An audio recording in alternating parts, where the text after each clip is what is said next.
This is Coffee and Connections with the Library Director. I'm the Library Director, Cindy Scott, and today I have Judy Crosley from the Friends of the Library with me. She's on the Board of Directors, and she's going to talk a little bit about what the Friends of the Library do for the library. Thanks, Sydney. Yeah, well, the purpose of the Wolfeboro Friends of the Library is to support the library, and in many ways our primary job is to raise funds. And we do that in three basic ways.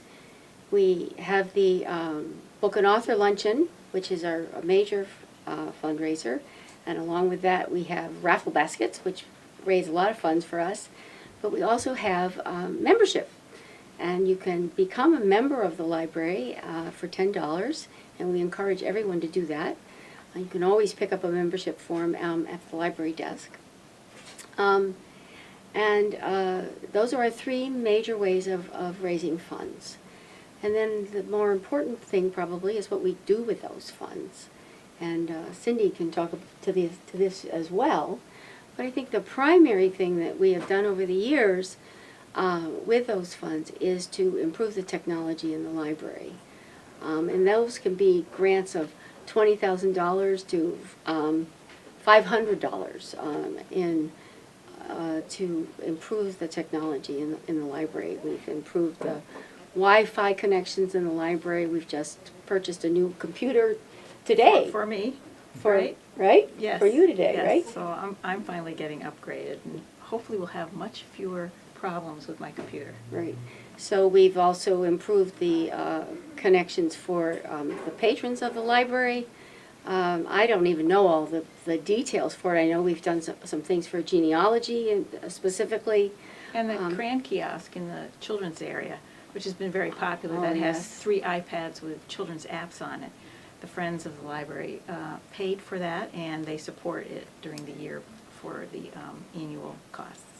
And I can attest to the popularity of that because both of my grandchildren who live in Nicaragua and come and visit us have come in and used that many times when they come to visit, because the first thing they go to is that crayon kiosk. They love it.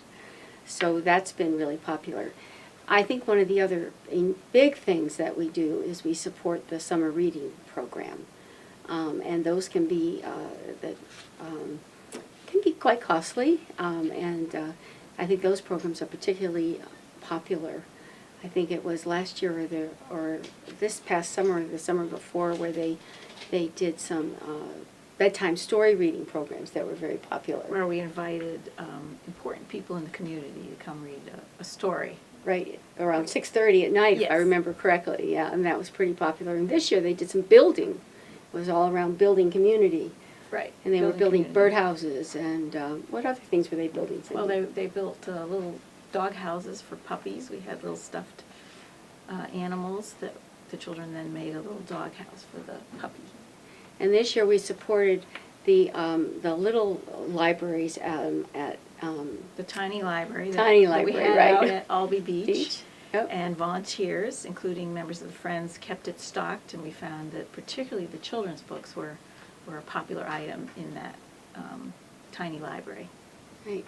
So the library supports really whatever the librarians come up with, the projects that they come up with that they think would be useful and important to the library community. And they come in with a proposal, we discuss it, and usually we find it, what's the word I'm looking for? You find that it's acceptable, right? And it's a good idea, we fund it. And they fund it, Exactly. and sometimes they even fund it with more money than we asked for, which is very nice. It's very nice, right? If there's prizes, we're all set. More recently, what we've been funding is we've been working in partnership with the trustees on the proposals for the new library and the renovation of the library. Not a brand new library, but the addition to the library and the renovation of the current library. And so we've been very involved in the publicity, because that's the phase we're in now, the publicity for all of that, and working toward the warrant article. We hope that will be on the ballot in March. And so we've been also helping to fund some of the publicity for that. So it depends on what the needs are for the library, what we think is good for the community.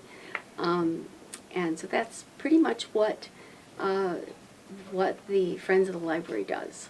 And I think that I want to add as well, the book sales, Oh, that's right. because that's I another had on my list, major too. source of funding for the Friends of the Library. That's And right. they run a regular book sale in the back of the library, as well as special sales during the year that we hold right in the main part of the library. Our next big one is Is that- the book sale coming up, the Christmas. holiday book sale. Right.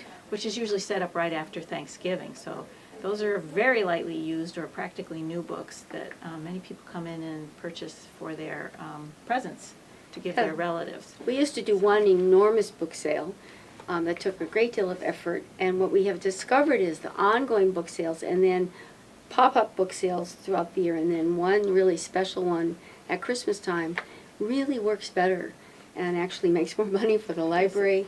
Yeah. And given the very limited space that the librarians have, if anybody has ever been behind, if you can take a tour with Sydney, you could see why we need more space in this library.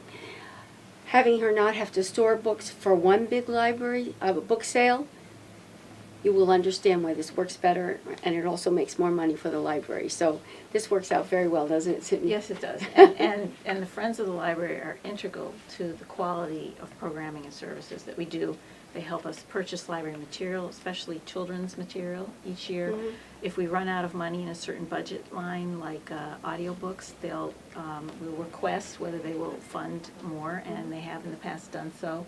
So it's been invaluable having the Friends of the Library support the library programs and services. I think it's a really wonderful relationship myself. Yes, yeah. Yeah, we enjoy it. On Wednesday, December 13th at 10 a.m., we have Opera in the Morning film series, and we're going to be exploring excerpts from Mozart and Humperdinck. I'm also going to start showing you parts of the library that most people don't get to see, and today we're going to go down to the boiler room and see the furnaces that we have down there and some of the other equipment, which is original to the building. The building was built in 1978 and 79, opened in May of 1979. So much of this equipment is just about 40 years old, and it's showing its age. So I thought I'd give you a view of some of the equipment that we have in the library. If you go over here, I think you can see the boilers, and then behind you, there's where we have all of our oh, you're running.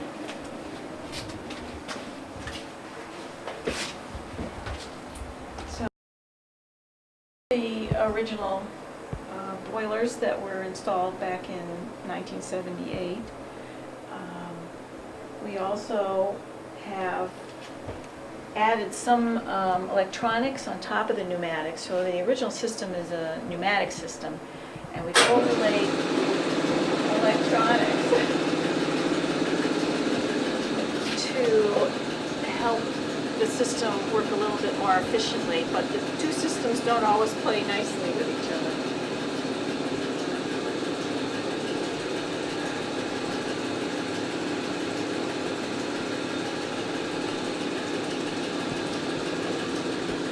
The other thing is this is where we have our electronics, which normally you would want to have in a dust-free environment, which this is not.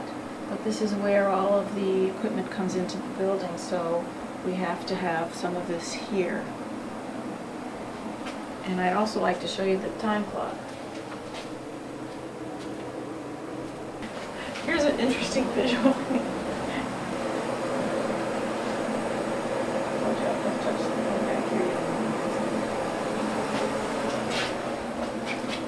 So this is the time clock. Sometimes people wonder why the heating and ventilation system goes off or goes on, and it's because we have this time clock that is rather rudimentary, particularly difficult to fine-tune, which whenever there's a power outage or we change the time, you have to work to get these two systems. And you notice this is just a piece of plastic with a hump cut off and a little arrow on it.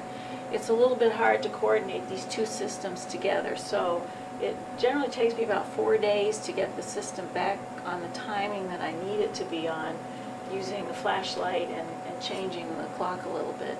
So it's an experience keeping everything operating here.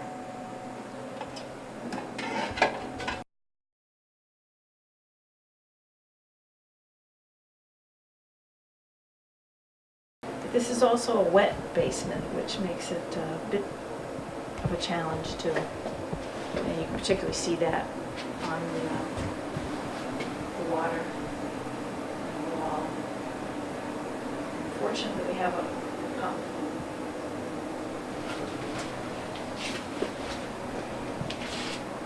Well, there have been 2 minor floods while I've been working here. So.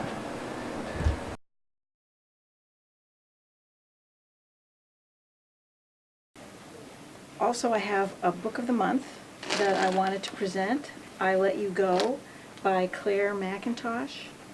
And this book was an international bestseller and one of the New York Times Review's 10 Best Crime Novels of 2016.